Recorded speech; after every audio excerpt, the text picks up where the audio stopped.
Take two. Okay. It's like I'm in. we tried to ride the bike again, but we fell off. My knees are scraped. Help.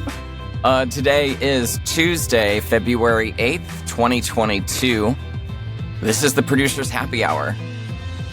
It's still us. It's still two producers. We're still on opposite coasts. We're still chatting over drinks about what it means to be a good producer. I'm Lawrence Lewis in Los Angeles. And I'm Sister Christian in New York, in the snow. And I know we took a few weeks down.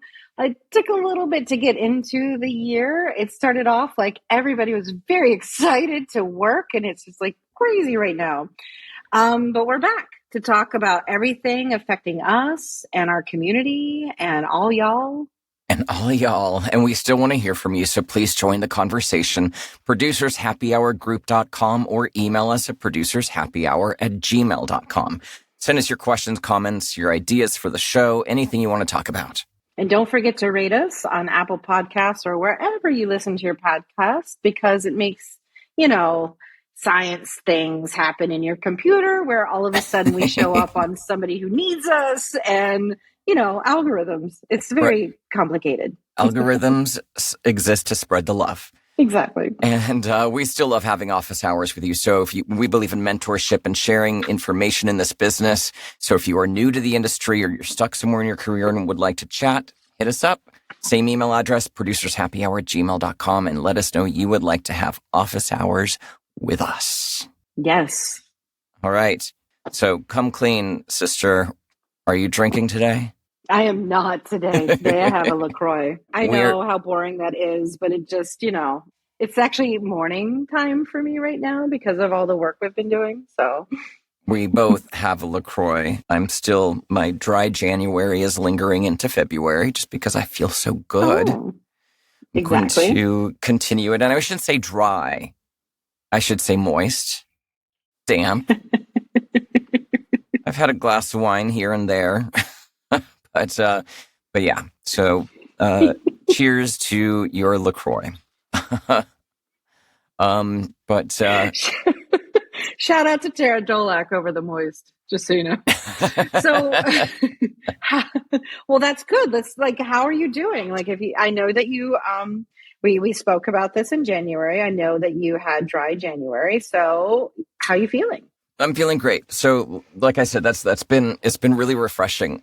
And then something else that I started to do this year, I started on the 1st. I joined a boxing gym.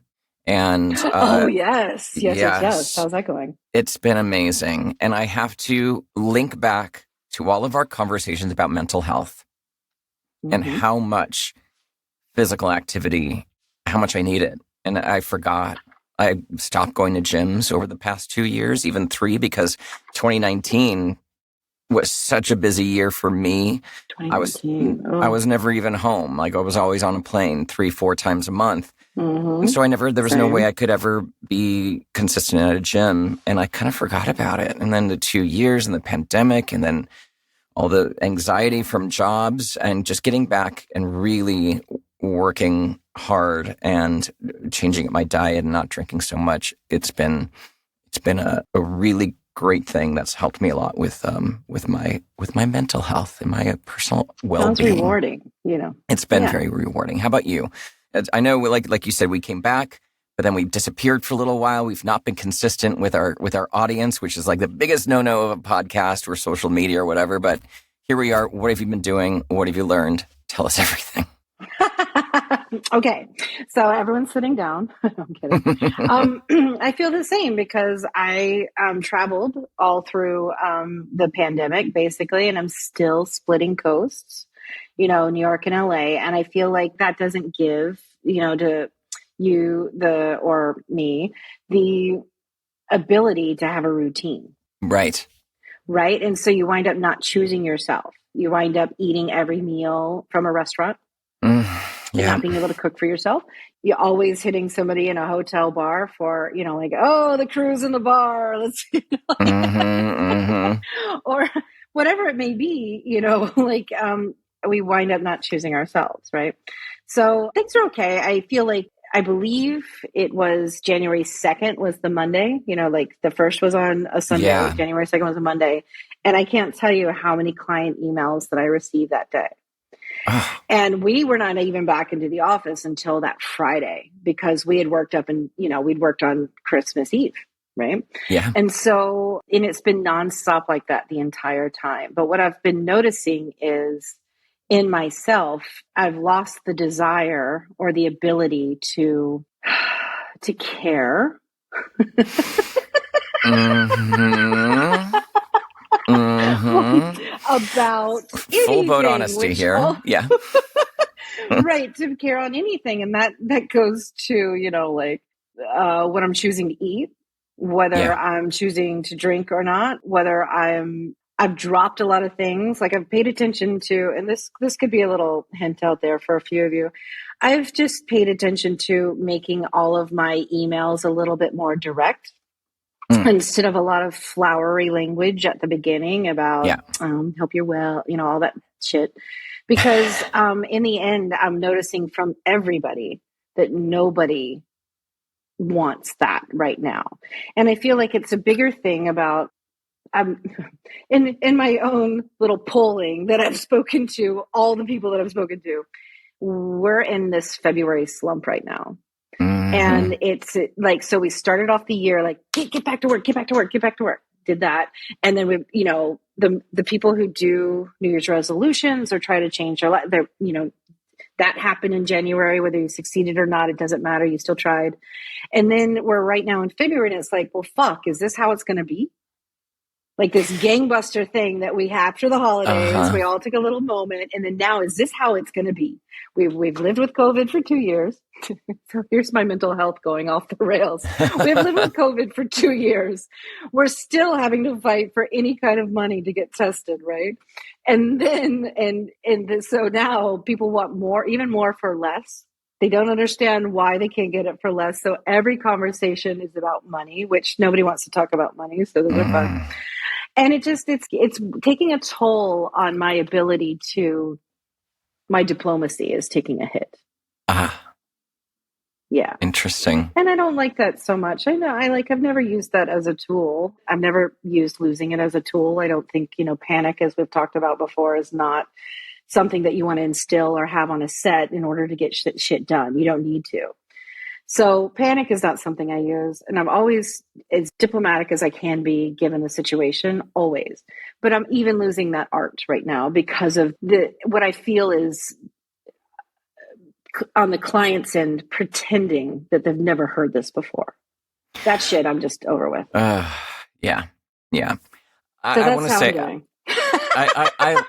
that was lovely to hear the whole honest truth coming from you. And I just want to say, before we get into the topic of the show, like we started this show, this podcast, our goal was to talk about what we do there because there is no mentorship. You don't learn from anybody. So, we wanted to talk about how to be a good producer and what that meant. And what does it take to be a good producer? So we can learn too and ask others, ask crew, what do you need? Wardrobe stylist from a producer to do your best work, right? We're there to support these creatives so they can execute their best work and we keep everything on track. And the show, we've done that.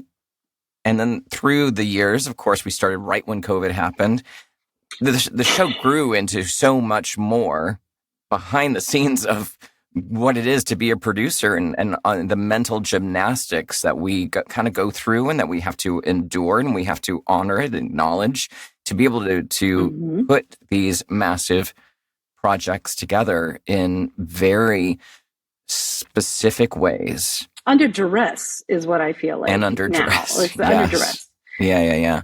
So thank you for sharing all of that with us. And I just love having these conversations with you. And I think we get emails from people that say it all the time, like hearing you two talk honestly about your emotional state, your mental state, and everything that happens to us as producers has been helpful for a lot of people. And I think it's great. Oh, have you done this though? Okay. So then here's a list of things that I've done sometimes. And I'd like to know this rapid fire, whether you've done this or not. Okay.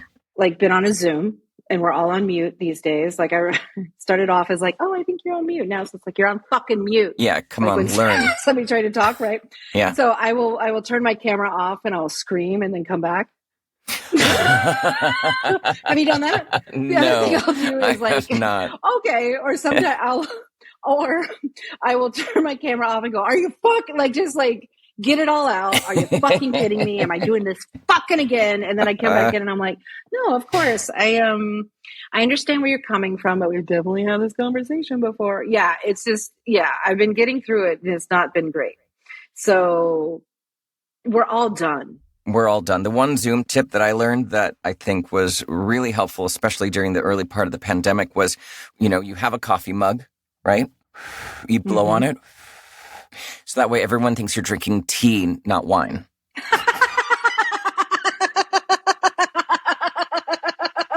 There was a visual for the people listening to the podcast. Oh, shit. Okay, well, here's one. Okay, so I had to have a group meeting. Okay, confidential. All right, so y'all don't tell no one. I had a group meeting in January where 4 of us on the group meeting decided that every time one person said one thing, which we knew it was going to happen, we would all take a shot. But we had to do vodka so it looked like water. I know. I feel bad, but I also don't, because it absolutely helped us to listen. It did. Yes. And to be present. Yes. And we were going through a lot back then. Yeah, exactly. And to be joyful by the end of the call. It was great. So that's another tip for y'all. There you go. Pro tip. Insider tip. All right. We got a lot to talk about, so we're going to get into it. I would like to make a whole show about Zoom pro tips. Zoom. We'll just do a sideshow about that, please. That's a whole episode. Yes. Mm-hmm. All right. So, you alluded to it earlier in the conversation. Expectations, money. Yes. There's a whole bunch of COVID shit we're going to talk about. There's just so much. But let's first, I got to say, I went to buy just a handful of groceries at the grocery store the other day. Oh, shit. And it was like $180. And I'm just like... Yeah, it's like, it literally like one bag. So relate that to, what we do in our day-to-day of producing. Right. Cost of everything is up. Supply chain is down. Budgets are needing to reflect that. And from what I'm hearing, they're not. And also there's this massive labor movement that's happening right now, and everybody wants better rates because rates have not increased since 2000. I mean, except of course IATSE goes up 3% a year, which is still behind inflation. So don't get me started. But yeah, and I've been kind of on a long-term project, but you've been having more conversations with clients and people and things. So what have you been hearing? Okay, so I don't know if anybody out here has ever worked for like a bigger corporate entity, say Vice or Condé Nast, or New York Times had something that or Wall Street Journal. They all have these like little production in-house studios where they can do 3-minute videos they just churn that shit out like this, right? Mm-hmm. And so Wisdom or Theories by Sister Christian.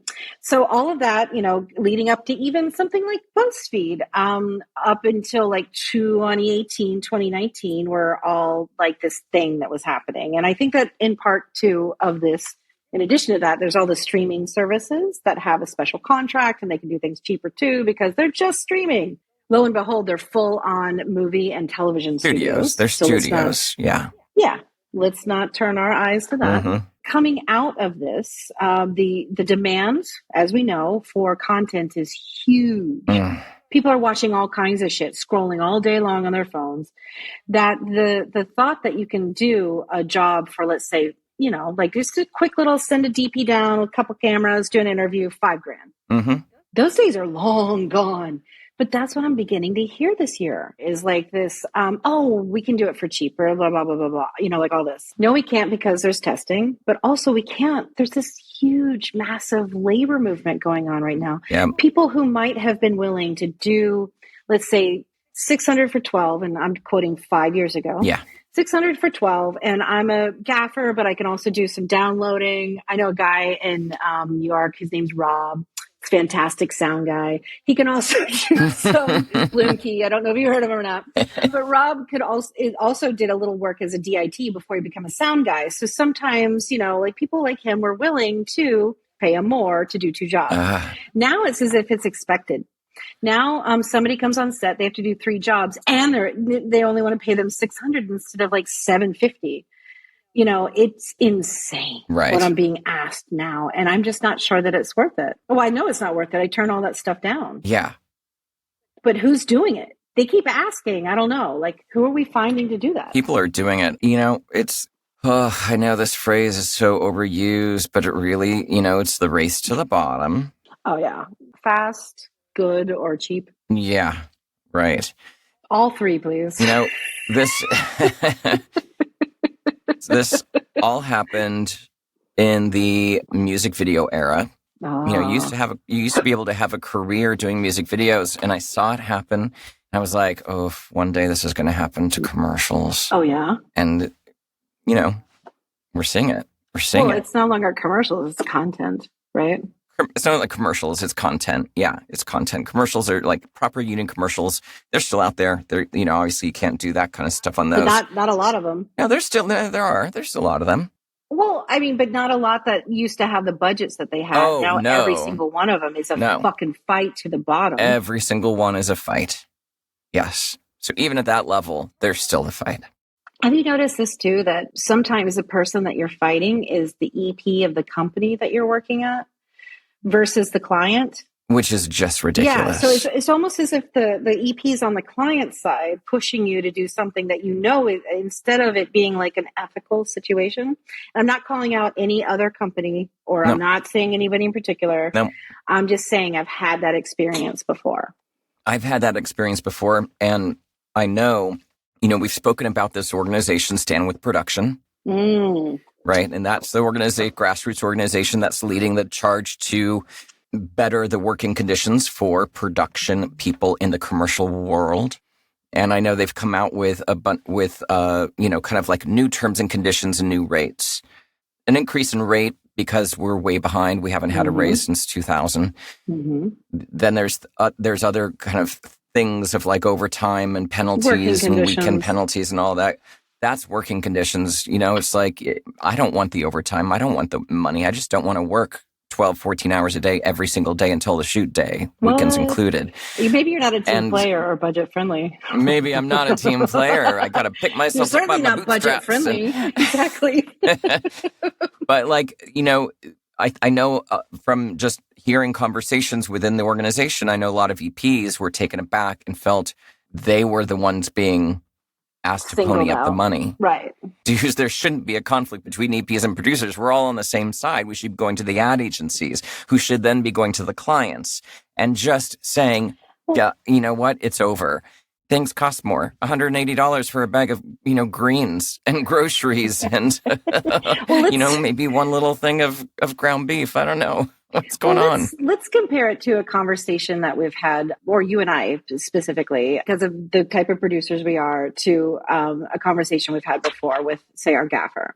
Our gaffer comes to us during the tech scout and says, I will not be able to do this creative in this way with this DP at this stage with the people power that you've given me. So, or crew size. Mm-hmm. And so how do we fix this? So they come to us because we have given them the environment and been available to them to have an open conversation about what it'll take to do this job. So what I feel like what we're doing here is we're going to the people who hire us and say, we can no longer do the job that you're asking us to under the impossible fucking parameters that you have set. And this has been a trend. Yep. So if we work together, we can fix this and get on a better trend. But please do not get defensive about this because we're all in this right now. Right. And we're not attacking you. Exactly. What we're telling you is what you're asking us to do is no longer possible. And we collectively need to stand together and inform the advertisers, whether that's the ad agency or the client, that this is the new world we live in. Yeah. And there is something to be said if you are telling a story or asking somebody a question and they immediately become defensive, it probably relates to them. Very true. Myself, like I swear to God, I've been asked questions before and I hit 11. I'm like, whoa. Why am I getting defensive about this? I mean, maybe it's just because of who I am. What is it about me? Wait a minute. Why am I? Maybe they have some truth, and I'll go back to the person and say, okay, the reason why I got upset was because you're right, and I don't like being wrong. Right.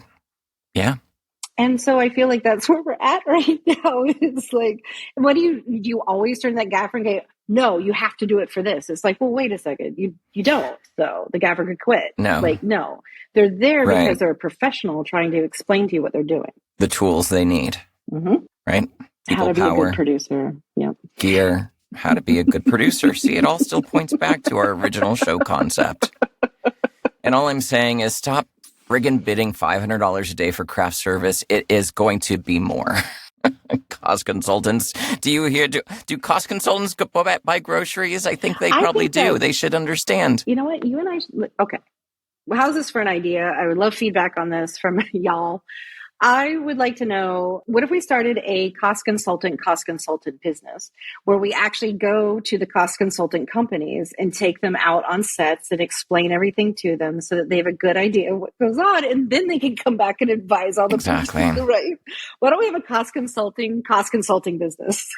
And why stop there? We should be taking the ad agency producers and juniors, the junior producers, and educating them on how a lot of it comes down to morals too and ethics, I do think. And I'm not going to go any deeper than saying that, it takes all kinds of people are producers, but not all of them are ethical. Very true. Yeah. And so these tools would be fabulous if everybody had ethics and felt like they wanted to help society. Yeah. Yeah. So. Okay. Next topic. California's indoor mask mandate will end next week for vaccinated people, governor says. Newsom, Governor Newsom, what are you doing?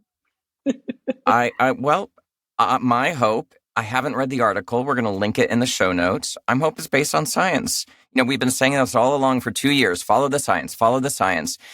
I hope that this is based on science, and we have to follow the science. At some point, science will say it's time and it's safe to do so. Hopefully that's the case. My understanding of the way capitalism works makes me doubt that is the motive behind this news announcement.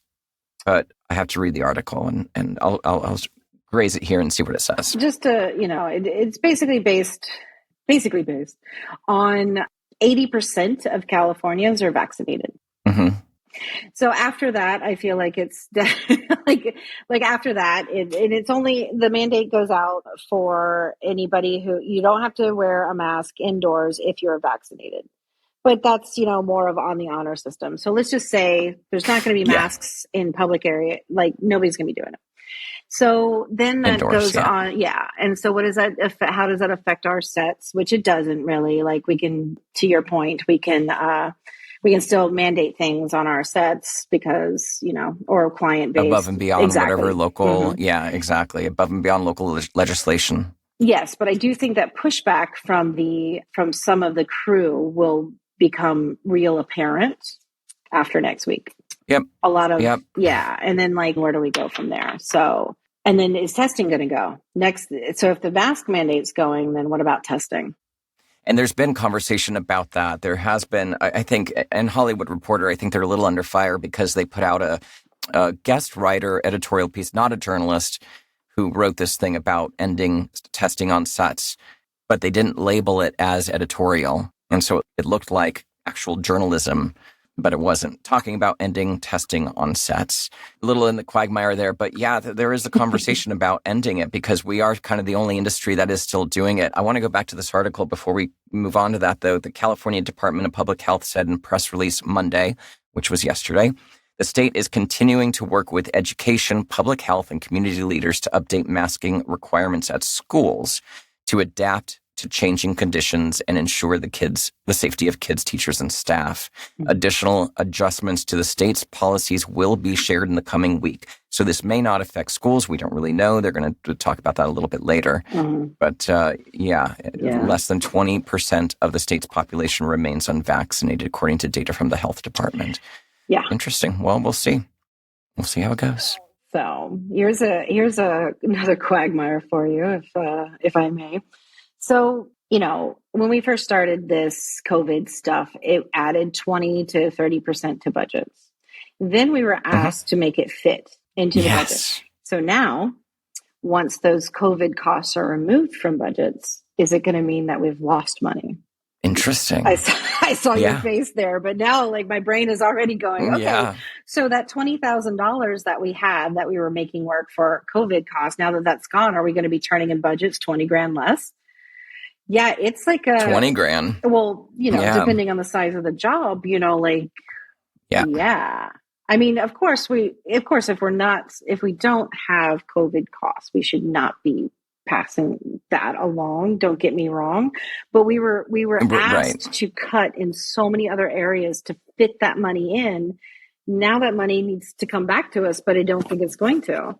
This is just the new thing that we're living under, is this, helplessness when it comes to expectations versus money. I mean, we've said it before. We've given talks about it before.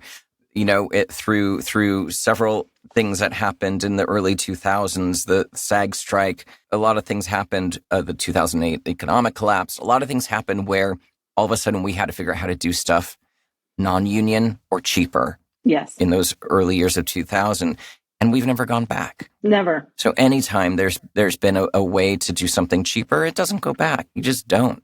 Every time a production company says, okay, we'll figure out how to do a shoot day for $125,000, they're never going to come back to you and say, oh, guess what? We got $300 grand for this one. No, it's $125 now. Hey, guess what? We have more for this one than you think. So great. We're going to pay you back. Oh, we've squeezed and squeezed and squeezed. And we had a lovely, summer of 2020 when we had an extra 20, 30, 60, 80, 100 grand to cover COVID costs. Then all of a sudden you're like, oh, all of it for this. Okay. All right. So yeah. And once that money goes away, because it's not needed, hopefully based on science, yeah, they're not going to give it back to production. No, because I'm going to get some hate over this, which is totally fine. But because the people who are outraged over, the blaming, which we weren't, just going to EPs and saying, we can't, we're at our capacity, we can't do this anymore, are the ones who will allow it to happen. We have to be banded together in this. Yeah. Yeah, because our frontline people, the people who are in the trenches, frontline, are the people getting the jobs, which are the EPs. Right. Then, exactly. Yeah. So once that job's awarded, we all take over, but the people getting the jobs have to have something to say. And I think that the education they have to be willing to accept the education.